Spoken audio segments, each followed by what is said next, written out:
the late 20s, you then take the emotional experiences and they become moderated over time. You start to see them and see how they served you.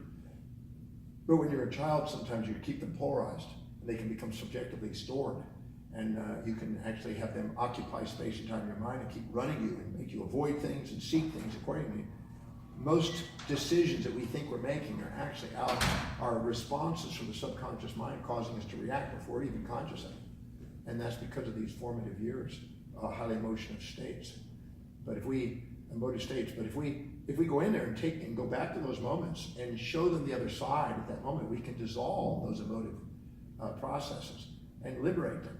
I mean, I take people that are doing the Demartini method, and we go back and take moments in their life that they're highly charged from early stages, 3, 4, 2, whatever age. And we can go in there and perceive it in a way where we balance it. And that impact of that changes. And then all of a sudden the optical fusion in the eyes change and the noise in the brain change. Anytime we perceive things, we get a neuroassociative complex that creates what is some call a memory. But at the same time, there's an anti-memory that's being formed to neutralize it. If we're conscious of one but not conscious of the other, they never find each other and they're not integrated. If we become aware of the anti-memory by asking the proper questions, which the Demartini method does, they poise themselves, the electronics in the brain are cut back into balance, and the subconscious mind doesn't have to reverberate these circuits and run our lives. So we have the capacity to change them even in the formative years. Some of my clients say I don't have memory of my childhood, it's just blank. So in talk therapy, you talk about your memories. How do you do therapy with somebody that says they don't have memory? Well, what they say is rarely what's true. When somebody says, I don't remember anything, I had a man that came to me for a reality TV show that we were filming, and he said, I don't have any memories of anything. I have a terrible memory, I said, how long have you known you had a terrible memory? All my life. I said, well, you remember that? And he goes, well, yeah. We found out that he had a selectively biased memory. Anything to do with his family and his siblings, he remembered amazingly. Outside that, they were blocked out because his highest value was his family. So what I do is I first find out what their highest value is. And then I use different modalities, visual, auditory, smell, taste, tactile, whatever, to access through that highest priority value information that they think they didn't have. And amazing stuff comes to the surface. So I'm not convinced that we don't have the information. I'm just convinced that the syntax and the tactics that we use are going back to get it are not being used wisely to get it. We have the information. And when we need it, it'll come to the surface.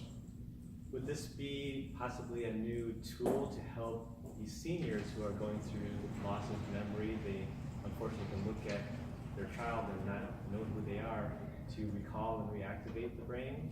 Well, in some cases, some of the Alzheimer's senile dementia components that are there, they now believe is a accumulation of toxic proteins, amyloid proteins. The lymphatic system is not draining them and removing those systems. They're not getting adequate sleep. They're not drinking enough water. They're congesting their brain up with foods that are making it gumming up with sugars and proteins. And you can change the diet. You can change what they're doing. You can reduce their stress levels. You can get them some adequate sleep. You can get them on more fluids and water. And then you can start working with what they value most. It gives them meaning, and start linking and reactivating things in what's meaningful to them today, and slow down the degenerative process to some degree. And possibly reactivate information that was there that they have shut out because they demyelinated that part of the brain because it's not being used. Last question.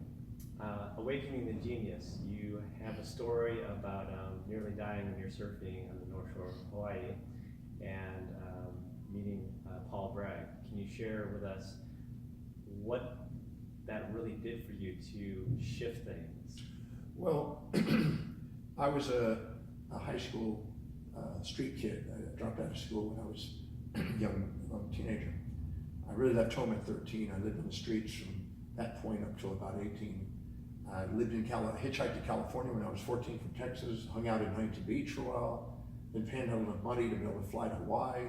At 15, I lived under a park. Well, first I lived under the Kamehameha Bridge at Sunset Beach. Then I moved to Ikai Beach Park, lived under a park bench, then into the bathrooms, then the abandoned car, then into a tent and kind of grass house complex.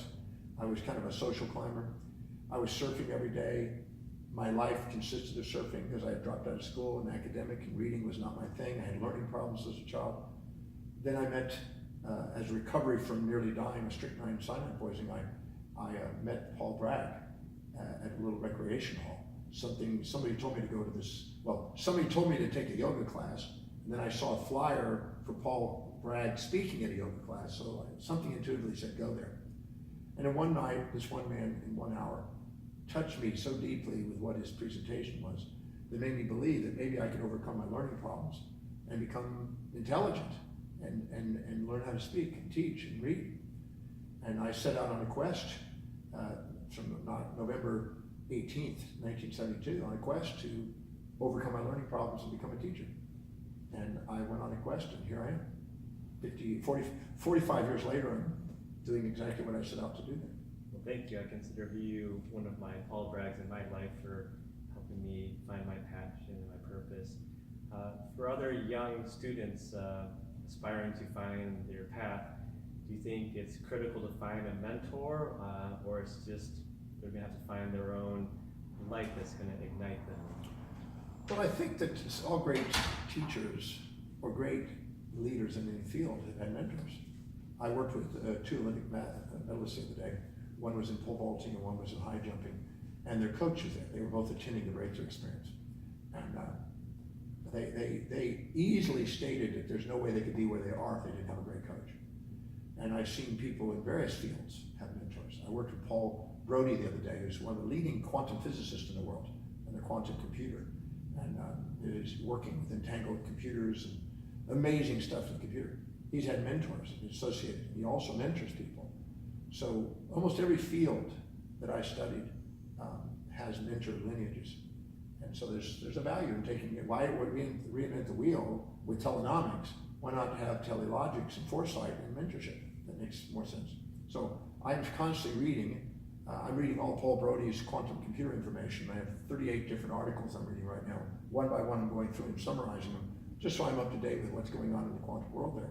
So I have mentors in about 21 different locations in different fields right now that send me information on a daily basis so I can keep current with whatever's their most current information is.